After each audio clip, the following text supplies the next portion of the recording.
भाइयों, भारत के सबसे बड़े व्यापारी गोल्डन ईगल कंपनी के मालिक श्रीमान देवी शेट्टी आज हमारे बीच में हैं। उनके यहाँ आने का उद्देश्य वो खुद अपने शब्दों में कहेंगे। जय जवान, जय किसान। गोल्डन ईगल कंपनी मेरी ही नहीं, आपकी भी है। आज से आप सभी को तेल बेचने के लिए एक दुकान से दूसरी दुकान भटकने की जरूरत नहीं, बिल्कुल नहीं। हमारी कंपनी आपकी मदद के लिए आपके दरवाजे तक आ गई है।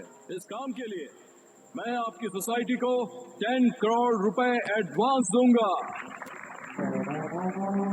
आप जो 150 रुपए में बेच रहे थे, हमारी गोल्डन ईगल कंपनी उसी को 200 रुपए में खरीदेगी।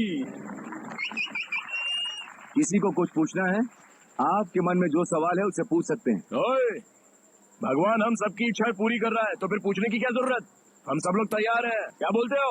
हम सब तैयार हैं। रुक जाओ सब लोग।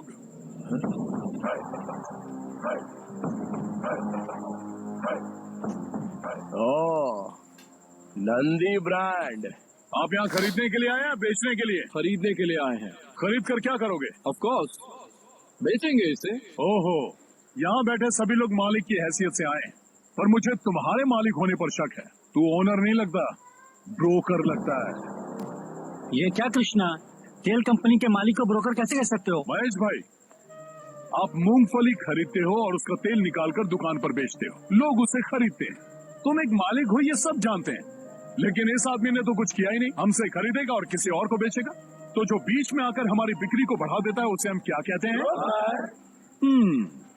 तो आपको समझ नहीं आया, ब्रोकर या ओनर? हाँ, यही डाउट है ना तुम्हें? डाउट नहीं है, यकीन है। चलिए जाने दीजिए ब्रोकर साहब, बताइए तेल आप किस कीमत पर बेचेंगे? 140 रुपीज। हमसे जब 200 में खरीद रहे हो तो 140 में कैसे बेचोगे? ये तुम्हारी समझ के बाहर है ब्रदर।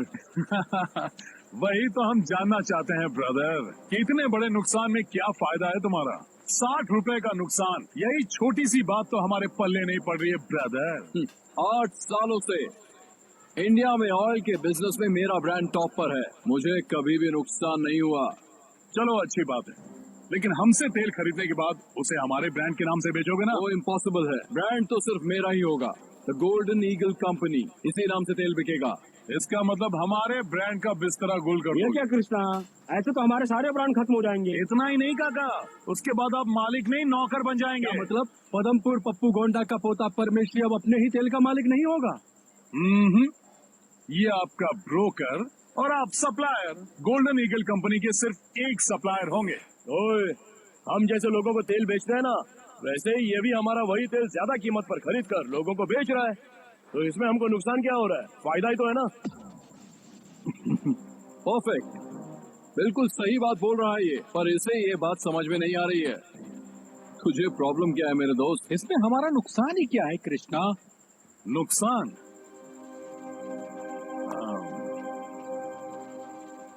हे सीताराम, हाँ। यहाँ। क्या है कृष्णा? तुम्हारा नाम क्या है? सीताराम।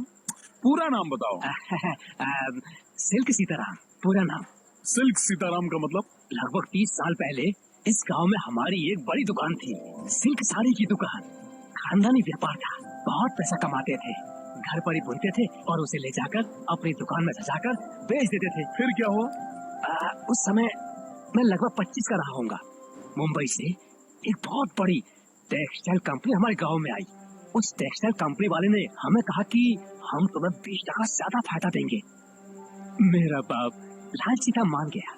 2 साल तक तो सब कुछ ठीक चलता रहा, लेकिन बाद में क्या हुआ? बाद में उन्होंने अचानक से सारे दाम धीरे से धम से गिरा दिए।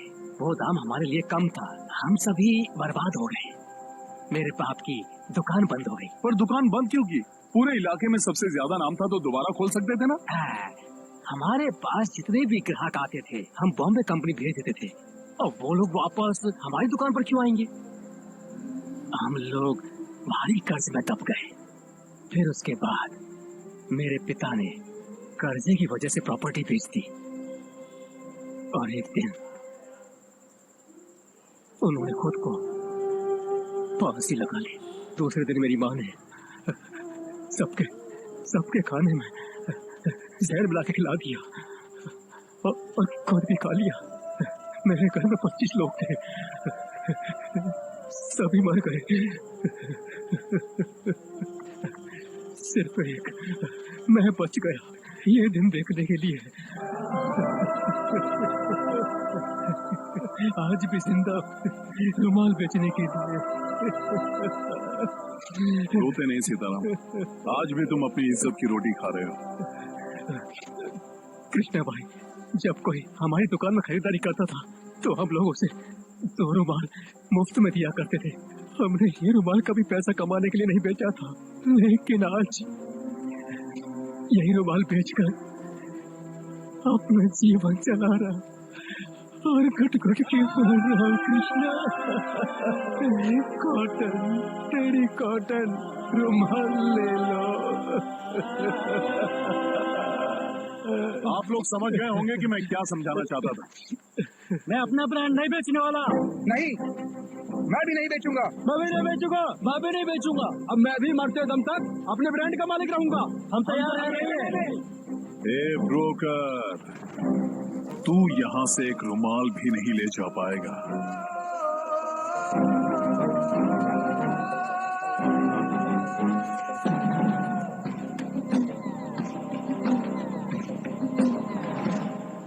तुमने हमारे गांव वालों का फैसला सुन लिया ना, अब निकल लो यहाँ से।